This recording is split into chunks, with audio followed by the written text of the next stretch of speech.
Okay, this week's news. Another trans terrorist kills Christians, and Democrats mock victims' religion. Hello, everybody. I'm Jim McCotter. Welcome. Robert Westman, when he was a minor, his mother submitted his name to change to be Robin so he could identify as a transgender girl. This week, transgender Westman he barred the Catholic Church door so no one could get out, and then stuck his high-powered rifle through the window and started shooting children in the church while they were in Mass. He shot 20, killed 2, and then he killed himself. The chief of police gave this report about Westman. He went to massacre children at the Catholic Church. He wrote on his weapon, "Where is your God? Israel must fall. Kill Donald Trump." He had pride flags on front of his manifesto. He used Jesus' face for target practice. Then the Democrats piled on and blamed guns for being the problem and boasting that Minnesota is a sanctuary city for transsexuals. Yes, it is. And how's that working out? The chief of police said, quote, "We still don't know what the shooter's motive was," end quote. Chief, here's a suggestion for the root, motive, and hatred. Try thinking about whose face he used for target practice. Some people have blinded themselves with their own rejection of Jesus. These problems all start with rejecting God. No mass shooter says that he loves Jesus. All who hate Jesus love death, as God said in Proverbs 8:36, quote, "He who sins against me injures himself, and all those who hate me love death," end quote. All trans people have rejected their creator. In so doing, they reject God's primary creation, themselves, in being a boy or a girl. Minneapolis Democrat mayor immediately came on TV after the shooting and said, quote, "Anybody using this as an opportunity to villainize our trans community has lost their sense of common humanity. We should not be operating out of a place of hate for anyone. We should be operating from a place of love for our kids," end quote. Fox News commentator Jesse Waters responded to the mayor, and he said this, quote, "I don't hate anyone who thinks they're trans. I feel sorry for them.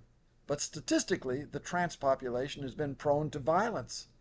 That's not villainizing. That's reality. If you can't recognize reality, you're in danger. We love the American people, especially the American children. And if they're troubled and think they're a girl trapped in a boy's body, we want to get them help. We don't want to give them hormones and operate on them. Society should not be trying to produce more trans kids.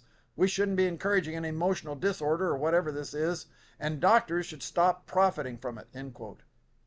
Great Britain ended child sex change surgeries. They called it being barbaric. Yet a Minneapolis politician just went on TV and said, "When our children tell us who they are, it is our job as grown-ups to listen and believe them," end quote. Jesse Waters replied again, "When your 9-year-old tells you he's a horse, should you let him sleep out in the barn and eat hay?" Just a few years ago, the psychiatric community classified transgenderism as mental illness. Then doctors went woke and removed it as a condition, and now millions of young Americans are identifying themselves as trans and getting high, giving themselves high fives. When someone has an illness, we need to treat them instead of affirm them. We don't celebrate schizophrenia. We don't encourage depression. But the left is weaponizing trans kids, turning them into culture warriors. They've been turned loose against Christian schools and Donald Trump. Private schools in Minnesota, they had previously begged Democrat Governor Walz to fund some of their school safety. But the governor would not do it. Instead, he turned Minnesota into a transsexual sanctuary. And Minnesota's Democrat Muslim Attorney General, Keith Ellison, has sued Trump twice this year so they can keep castrating little boys. Democrat Jen Psaki, Obama's former press secretary, publicly scorned people praying. She said, I quote, "Prayer is not freaking enough. Prayer do not end school shootings. Prayers do not make parents feel safe sending their kids to school. Prayers does not bring these kids back. Enough with the thoughts and prayers! Exclamation point. End quote.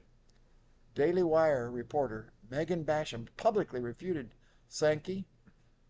Megan said, quote, "Your party encourages mental illness in telling men they can be women, then encouraging them to identify as victims when the world does not indulge their perverse fantasies, and then screams, 'Prayers are not enough,' when insane transgenders shoot up schools. Prayer is vital. So is a mentally balanced populace that recognizes reality." End quote. Using data compiled from the Netherlands spanning 5 decades, a team led by Dr. Martin Henheidscher of Amsterdam UMC has shown new analysis that transgender individuals have a significantly higher mortality rate than compared to cis men and women. Dr. D. Heiger, his team reported, quote, "The findings of our large nationwide study highlight a substantially increased mortality risk among gender people that has persisted for decades.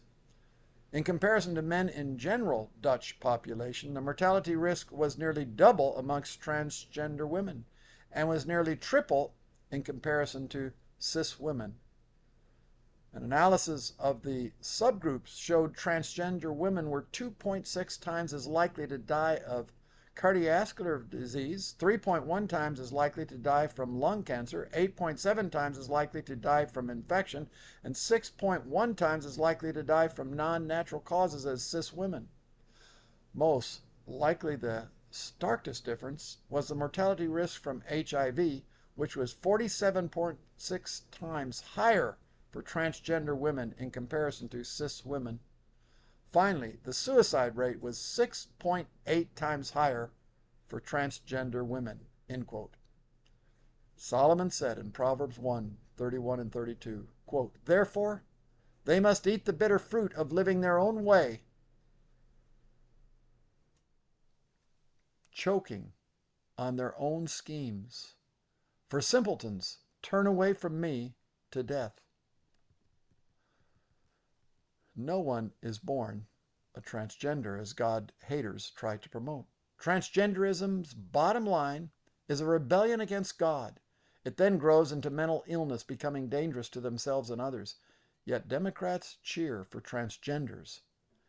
Democrats, quote, progressive, quote, liberalism is dangerous mental illness itself, as one person posted. His poster read, "Liberalism is a religion of self-hatred. It teaches white people to hate their race, boys to hate their sex, women to hate their femininity, Americans to hate their country, Westerners to hate their history. What a loathsome, poisonous thing it is."